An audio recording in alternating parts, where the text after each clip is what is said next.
Good morning, Fort McMurray, Wood Buffalo, and the rest of the world. You've tuned in to the Mac City Morning Show. I am your host, Elliot Pierre, and we're going to start today's episode off the same way we start every episode off, with a moment of gratitude. I know you could be doing a million other things with your time, and the fact that you spend it with us truly does mean the world to me, so thank you. On that note, Jason, hit him with the intro.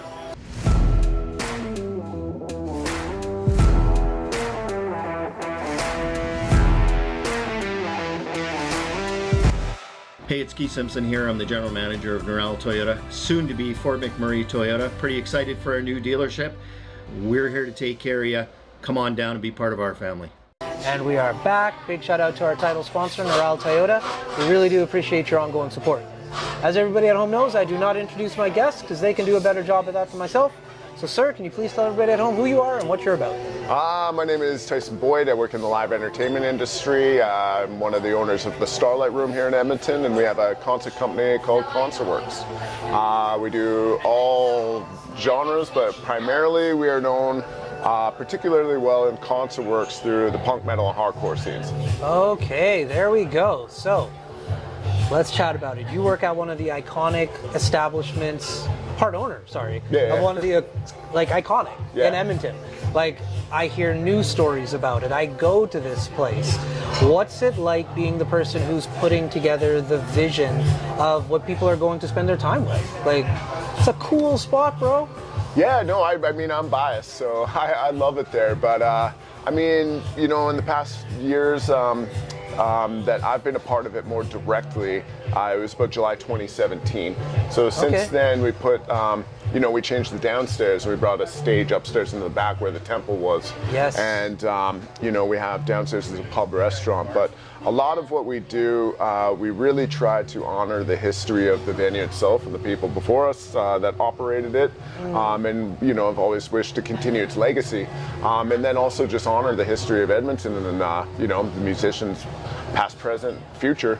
Yeah. And, try to do our best to program evenly throughout most genres. Sometimes that could be a little bit of a challenge because you definitely lean to what you know a lot of times too. And I mean, I've got some pretty specific specialties, I guess, that I work with. And, nowadays it can be really challenging to keep up on all things. Yeah. How do you?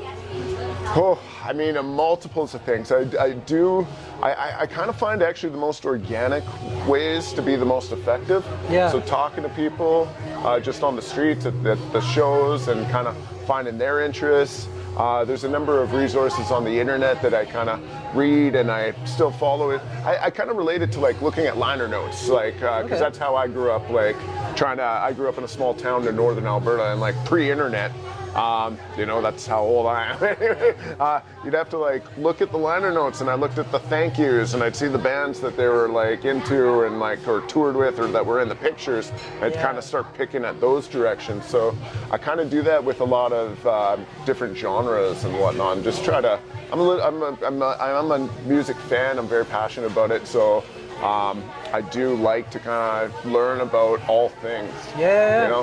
And sometimes, some of it's you put a lot of effort into learning. Yeah. The varying genres. It's completely different now. Like, I remember when I used to look at records. One CD that I will always remember was the Junior Mafia CD. Yeah.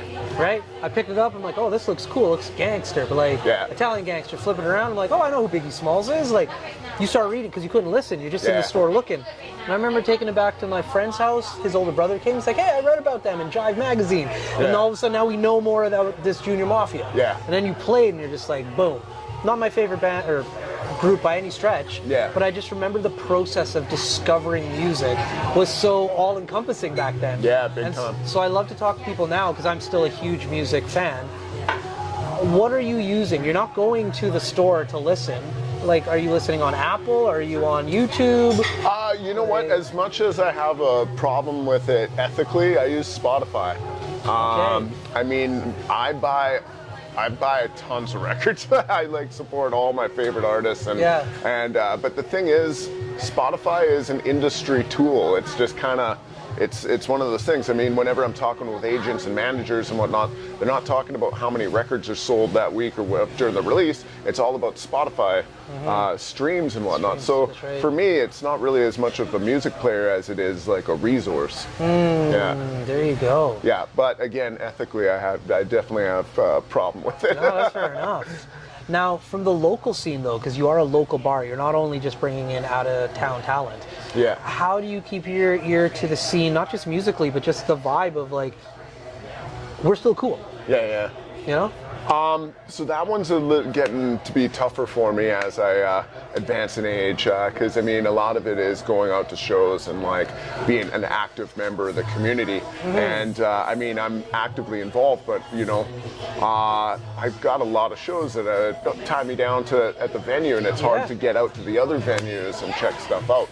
So again, it's more chatting with some of the local community, finding out, you know, bands will come to me and tell me about their new project, and you know, I'll know their history and I'll kind of check it out, and I kind of know what their work ethic is like, I guess, and I know, like, you know, kind of roughly what it's going to be like, and I'll give them a shot, kind of throw them on a bill or whatever. But I also do like to work with a lot of younger promoters and try to build them up, and you know, they're the ones who are very active in their communities and whatnot, and like so yeah, for me it's like helping them out, and in a way it's like helping us kind of draw different parts of the community, because like you said, it's like it's hard to be an expert in all levels. It's you know, I also only have so many minutes in a day my own self, and that whole work-life balance thing, it's always always key to keep. But now I'm going to switch completely on topics for you.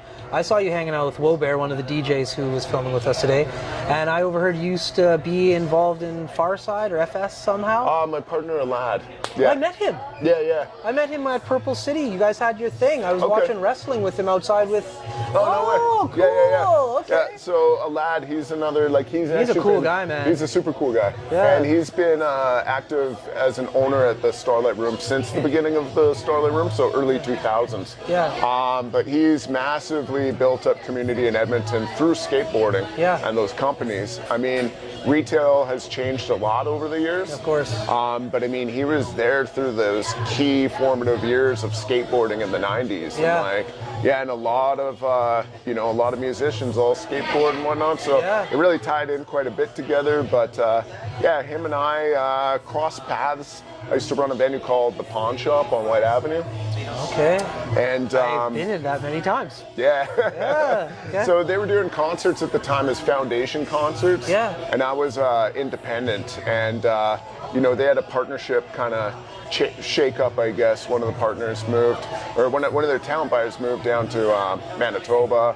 Another kind of found another opportunity, and me and his other partners, you know, Ianides, we formed Concertworks at the time with another old friend of ours, Catherine Krushko, and yeah, we basically took what they were kind of doing and took what I was doing and amalgamated together. And that's kind of how the whole thing bled together into us partnering with the Starlite Room.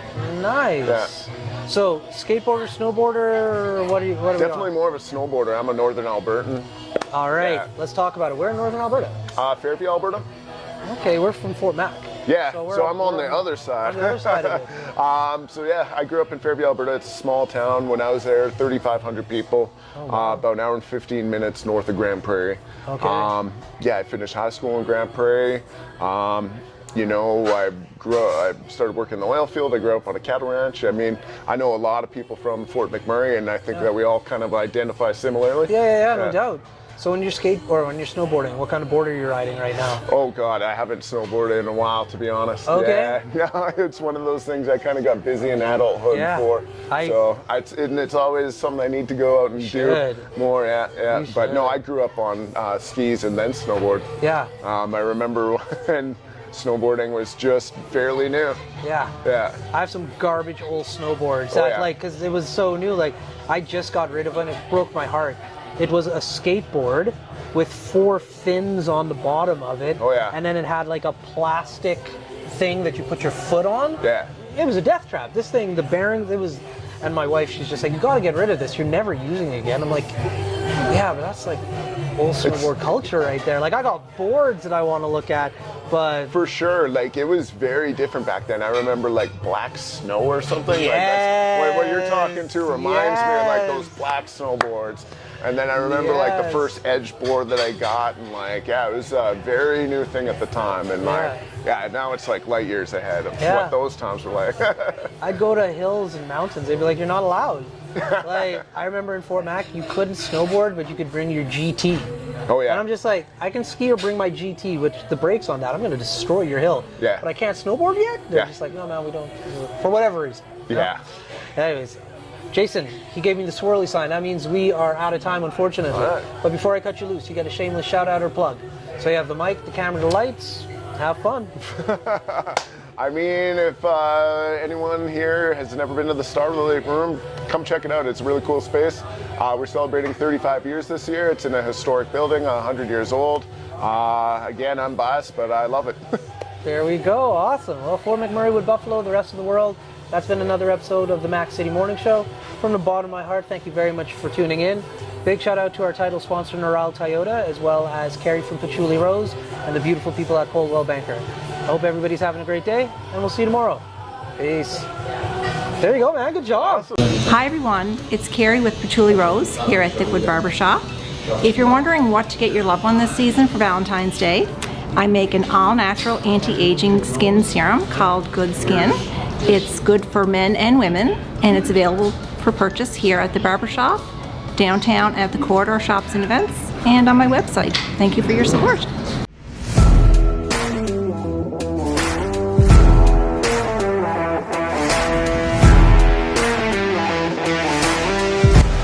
It's so ballistic!